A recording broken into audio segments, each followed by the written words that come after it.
पाकिस्तान और चाइना ने आबनाए हुर्मुज़ में कामयाबी के झंडे गाड़ दिए।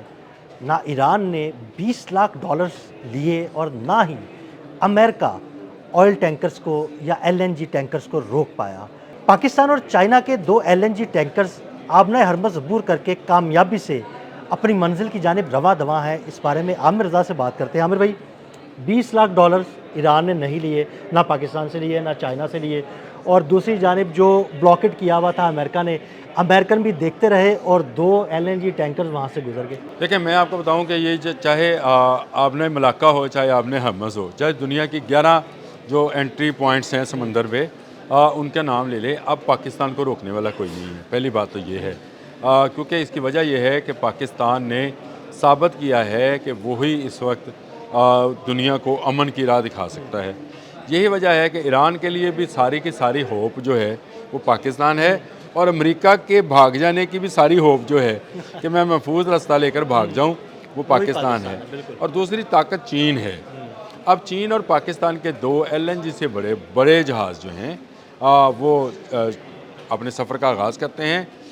सोचा ये जा रहा था कि ईरान जो है, जिस तरह से पासदारानी इनकलाब एक रास्ता बताते हैं और उस रास्ते पर से गुजर कर जा सकते हैं, उसके अलावा उस पर हमला कर देते हैं।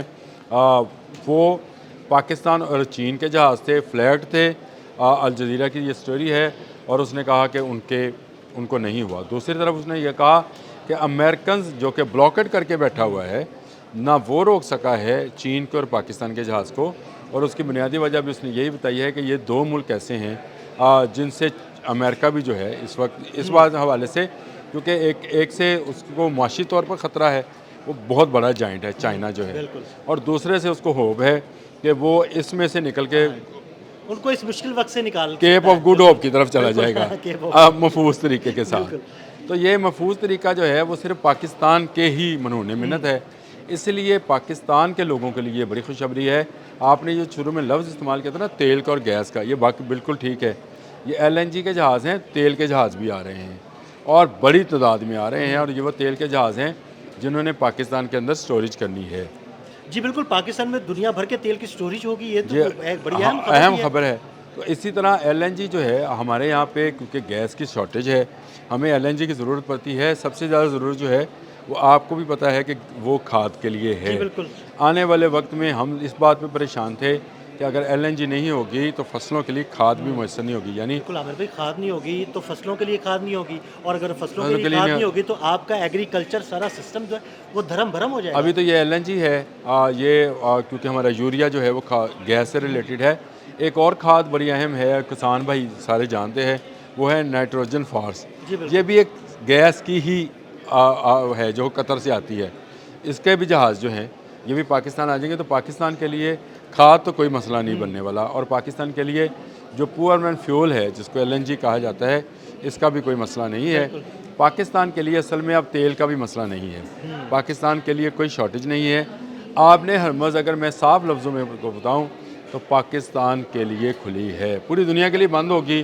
ब्लॉकेड होगा, अमेरिका की जानब से, ईरान की जानब से नाकाबंदी होगी, लेकिन अगर किसी मुल्क के लिए यह आपने हरमज़ खुली है तो वो पाकिस्तान है। और पाकिस्तान के जहाज़ दंदनाते हुए, हाँ जी बिल्कुल, दंदनाते हुए लफ्ज़ ठीक है, दंदनाते हुए गुजर रहे हैं। पाकिस्तान का एलएनजी हो या ऑयल वेसल्स हों, वो गुजर रहे हैं। इसी तरह चीन है, तो चीन जो है जिसके तजारत का बड़ा ज़रिया जो है तेल की तजारत का, वो ईरान के साथ ही मुंसलिक है।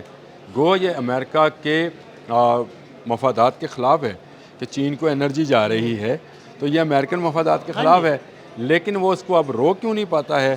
तो उसकी बड़ी वजह यह है कि अगर वो इन हालात में, जिसमें वो ईरान पर काबू नहीं पा सका है, वो अगर चीन को भी छेड़ चीन देगा। से पंगा नहीं लेना चाहता। आमिर भाई देखिए, अगर चाइना का जहाज़ रोकेगा तो इसका मतलब है कि बिल्कुल आमने सामने चाइना के वो खड़ा हो जाएगा, और चाइना के आमने सामने खड़ा होना इस वक्त मुमकिन नहीं है। देखें, चाइना का अगर यहाँ पे आपने हरमज़ में कोई चीज़ रोकी जाती है, तो आपने तोशिमा और आपने मलाक्का, बिल्कुल। ये दो ऐसी आपनाइज़ हैं जहाँ पर अमरीकी मफादात हैं। क्यों? कोरिया और जापान की सारी सामान की तजारत इसी, और ताइवान की इसी रास्तों से होती है। चाइना उसको ब्लॉकेट कर देगा। ये बड़ा आसान है। शुरू में चीन ने जो है बहुत बर्दाश्त किया है। उसने ईरान के से जो तेल बरदार जहाज़ था, उसको जब अमेरिका ने रोका था, तो मुझे लगता था, और मैंने इस पर व्लॉग भी किया था, कि चीन और अमेरिका आमने सामने आ जाएंगे। लेकिन बहुत जल्द एहसास हुआ अमेरिका को कि उसने गलत जगह पे हाथ डाल लिया है। अब यही सूरत हाल है। अगर पाकिस्तान इस मरहले में जब वो अमेरिका को एक सेफ़ पैसेज दे सकता है तो वो उसको छेड़ना नहीं चाहता हाँ जी है। बिल्कुल। एक से ताकत की वजह से डरता है और दूसरे पे पूरी दुनिया के एतमाद की वजह से डरता है, क्योंकि इस वक्त पूरी दुनिया, चाहे वो यूरोप है, चाहे लैटिन अमेरिका है, चाहे एशिया है, तमाम की जो होप्स हैं वो पाकिस्तान के साथ मुंसलिक हैं। पाकिस्तान ही इस पूरे ख़त्े को अमन फराम कर सकता है। अमन फराम होने की सूरत में तजारत दोबारा बहाल हो जाएगी। तिजारत दोबारा एक बहाल तरफ होगी, मिडल ईस्ट है, दूसरी तरफ दुनिया एशिया है। की, यूरोप की, दुनिया भर की जो मंडियां हैं वहाँ पर तिजारत होगी तो पैसा आएगा तो खुशहाली देखिए, होगी। सबसे पहली बात ये है कि लोगों की महंगाई कम होगी हाँ जी बिल्कुल। और अमेरिका के लोग भी ये समझते हैं। और अगर पाकिस्तान के ख़िलाफ़ कोई कार्रवाई की जाती है तो ये अमेरिकन लोग भी उसी तरह से मुतासिर होंगे जिस तरह मिडिल ईस्ट के होंगे, हमारे भी जिस बिल्कुल तरह से ऐसे ही इस खत्ते के होंगे, ऐसे ही। जैसे पूरे दुनिया के होंगे। तो ये उसको पता है कि ना चीन को वो रोक पाएगा, ना उसका ब्लॉकेड पाकिस्तान के जहाज़ को रोक पाएगा।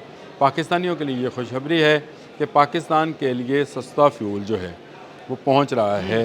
ये अब से कुछ देर पहले की खबर है, जो हाँ जी, आपको बिल्कुल। 10-11 मिनट हुए होंगे इस खबर को आए हुए। क्या इसका मतलब ये है कि आने वाले 2-3 रोज़ में, इन्हीं ईद के दिनों में, वो जो मुझे खदशा था कि शायद ईद के दिनों में गैस की शॉर्टेज हो जाएगी, वो तो नहीं होने वो भी वाली, नहीं होने वाली, क्योंकि बिल्कुल ये इंशाल्लाह। चीन और जो पाकिस्तान के जहाज़ हैं, चीन का जहाज़ चीन चला जाएगा और पाकिस्तान का पाकिस्तान में आ जाएगा। तो पाकिस्तान में अगले कई माह तक के लिए गैस अवेलेबल होगी। बल्कि मैं ये कहता हूँ कि पाकिस्तान के लिए हमेशा ये गैस और तेल की जो है तरसील है ये जारी रहेगी। पूरी आपने रहेगी हरमज़ बंद नहीं होगी। और अगर आपने हरमज़ का, अल्लाह ना करे, किसी तौर पे बहुत ज़्यादा बंद होता है तो दुनिया का तेल, आपने सही लफ्ज़ इस्तेमाल किया था, दुनिया के तेल का बड़ा ज़ख़ीरा जो कि हाँ जी। 20-25% यहीं से गुजरता है, उसको पाकिस्तान में स्टोर करने के लिए यहाँ पर इन्वेस्टमेंट की जा रही है। यहाँ के लोगों को जो है रोज़गार उससे मिलेगा। अरे मैं यही कहने लगा था कि देखिए, अगर पाकिस्तान में दुनिया के तेल का एक बड़ा ज़ख़ीरा स्टोर किया रहता है, दुनिया का तेल स्टोर किया रहता है, तो यहाँ पर मुलाजमत के मौके कितने निकलेंगे।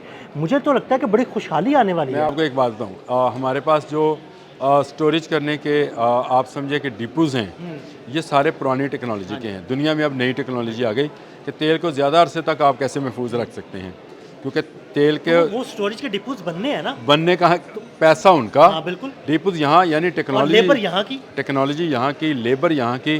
तो मैं जो ये आपसे कहता हूँ कि 2027 में जो है पाकिस्तान जो है वो तरक्की आप करते हुए, इसको फ्लाई करते हुए देखेंगे। ये नज़र आना शुरू हो गई है। आज जो है 5वां माह है, हाँ जी। अगला माह छठा होगा, जून में बजट आ जाएगा। लेकिन उसके बाद आपको आहिस्ता आहिस्ता ये फ्लाइंग नज़र आएगी। जिस तरह से टेक ऑफ करने के से पहले आपने भी जहाज़ का सफ़र किया है, रनवे पे आहिस्ता आहिस्ता जहाज़ मूव करता है। जब फिर वो एक जगह पे आकर रुकता है और रुककर फिर वो ज़्यादा थ्रॉटल के साथ स्पीड पकड़ना शुरू। अभी हम आहिस्ता आहिस्ता इसको कहते हैं टैक्सिंग कर रहे हैं। बिल्कुल। ये टैक्सिंग जो है ये आहिस्ता आहिस्ता ही होगी। और जब ये आ जाएगा 2027, आप फिर उसके देखिएगा बाद टेक कि ऑफ जनवरी 2027 में फुल थ्रॉटल पर इसके इंजन जो हैं इनको घुमाया जाएगा और उसके बाद एक पूरी स्पीड के साथ ये इस 2027 के रनवे पे भी जाएगा और इंशाल्लाह 2028 में Pakistan fly in the high होगा। इंशाल्लाह। बहुत शुक्रिया आमिर भाई। आमिर भाई ने बड़ी तफसील के साथ इस सारे मामले पर रोशनी डाली। मज़ीद अपडेट्स के लिए हमें फॉलो करते रहें और अपनी राय से कमेंट सेक्शन में ज़रूर आगाह कीजिएगा। अदील अहमद और आमिर रज़ा को इजाज़त दीजिएगा। अल्लाह हाफ़िज़।